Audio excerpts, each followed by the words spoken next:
was another normal day in Johnson City. Or at least, it seemed normal.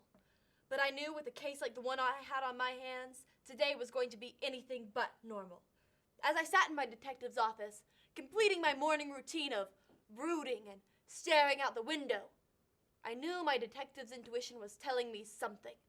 I could only hear the growl of my stomach in my silent office. Was it a bad omen? Or was I just in my head? Good morning, Detective. Have you found out who stole my Smokey yet? No, Henry. I've been working on this case file all night, and I've got questions. I've got a lot of questions. Well, you're in luck, because I've got answers. Questions like, who kidnapped Smokey? Why would they kidnap Smokey? How did they get into my office? Who would do such a thing? And where can a detective get a decent breakfast? Well, I'm beat. Dang, Detective, those are some good questions. I thought maybe you'd throw me some softballs like, how are you? Or, what's your favorite karate move? Or, I found Smokey, how happy are you? I guess not. So, speaking of karate, what's our detectiving agenda for today? Today, Henry, we've got to find answers to my questions, and we've got to find them fast. The faster we find answers, the faster we find Smokey. What if we just wrote the kidnapper a letter? A letter? You can't just write a kidnapper a letter. They would never answer, and besides, we can't let them know we're onto them. No, we've got to find a way to put all our questions down on one page and, send it to the address on this business card without letting the kidnapper know who we are. Maybe get a response. Just have one page with all our questions in the kidnapper's hands without us being there. I've got it. This is brilliant. You'll never guess. We should write them a letter. That's perfect. I'll start writing. Okay.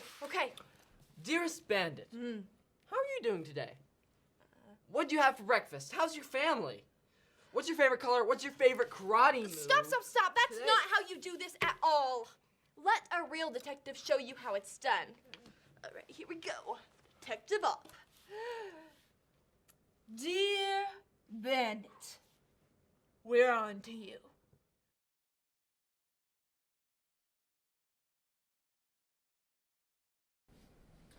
Howdy, Sheriff. Get a response from the Smokey Napper yet? First of all, it's not sheriff, it's detective. The two are very different. Detectives are a lot cooler.